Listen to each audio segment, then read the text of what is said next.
बिस्मिल्लाहिर्रहमानिर्रहीम। अस्सलामुअलैकुम। आज हम बना रहे हैं इन ऑरेंजेस से ऑरेंज मार्मलेड। बहुत ही मज़ेदार ये ऑरेंज मार्मलेड घर पे तैयार हो जाता है, आसानी के साथ तैयार हो जाता है। तो अब आप तो जो है इसे घर पे बनाएं, महीनों ख़राब नहीं होता ये ऑरेंज मार्मलेड। इसके लिए हमें सिर्फ दो चीज़ों की ज़रूरत है, दो चीज़ों के साथ ये बन जाएगा। तो चलें इसे बनाते हैं।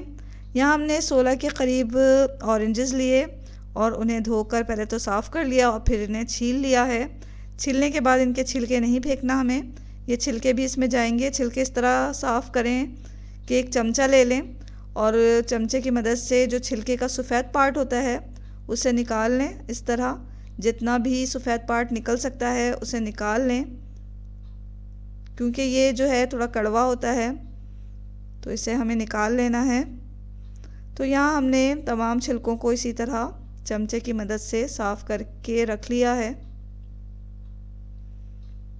अब इन छिलकों को हम बिल्कुल बारीक काट लेंगे जूलियन कट में। तो जितना भी बारीक आप काट सकते हैं इन्हें काट लें।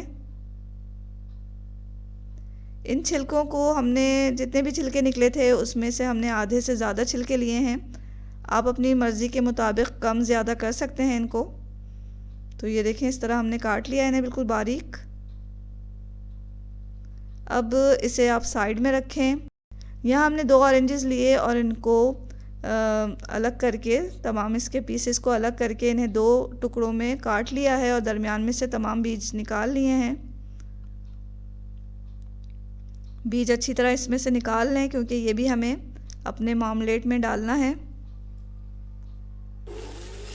अब जितने भी ऑरेंजेस बचे उनका जूस हम निकाल लेंगे। यहाँ जूसर की मदद से हम जूस निकाल रहे हैं।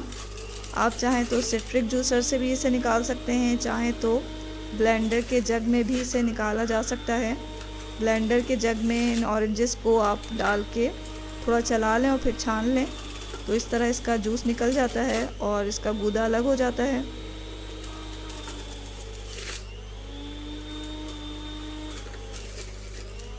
अच्छी तरह हम इसका जूस निकाल लेंगे।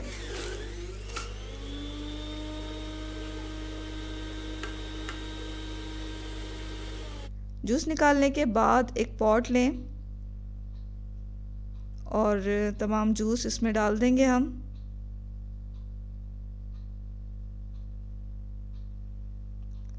अब इसी के साथ जो हमने ऑरेंजेस काट के रखे हैं और उसके बीज निकाल के रखे हैं वो इसमें डाल देंगे। बीज को अच्छी तरह निकाल लें, फिर इसमें डालें। अब इसे हमें पकाना है और इतना पकाना है कि जितने भी ऑरेंजेस हैं वो बिल्कुल सॉफ्ट हो जाएं कि हम चमचा से उसे मैश कर सकें। यहाँ हमने 1 टीस्पून के बराबर नमक डाल दिया और अब इसे हम पकाएंगे। थोड़ा ढककर भी इसे कवर करके पका लेंगे ताकि जल्दी ये सॉफ्ट हो जाए। तो कुछ ही देर में ये सॉफ्ट हो जाएगा। तो देखिए, अभी हमने चेक किया तो ये अभी सॉफ्ट नहीं हुआ था, तो हम इसे दोबारा से कवर करके पका रहे हैं। अगर हम शुरू में ही चीनी डाल देंगे तो फिर ये जो है ये जो कीनू के जो पीसेस हैं वो जो कभी भी ये फिर मैश नहीं होंगे, गलेंगे नहीं, खड़े खड़े रहेंगे। तो पहले हम इसे गला लेंगे। यहाँ हमने चेक किया तो अच्छे खासे ये सॉफ्ट हो गए हैं। तो अब हम यहाँ पे चीनी डाल रहे हैं। चीनी जो है वो जूस और जितना भी हमने ये छिलके वगैरह लिए हैं उसका 65% डाला जाता है वेट करके। तो यहाँ हम 1 kg डाल रहे हैं, क्योंकि 1.5 लीटर के बराबर ये हमारा जूस वगैरह था। तो उसके लिहाज से हम 1 kg जो है 1 किलो के बराबर चीनी इसमें डाल देंगे। चीनी इसमें हमने डाला और अब साथ ही हमने जो छिलके काट के रखे हैं बारीक वो डाल देंगे। छिलके जो हैं वो अब इसी चीनी और जूस में पकेंगे।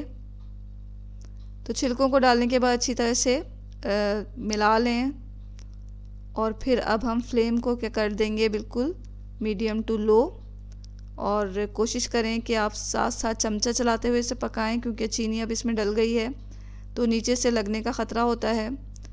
तो अभी तो क्योंकि ये थोड़ा पतला है, लेकिन जैसे जैसे ये गाढ़ा होगा तो हमें बिल्कुल इसको हिलाए बगैर नहीं रहना है, यानी कि बिल्कुल चमचा चलाते हुए इसे पकाना है।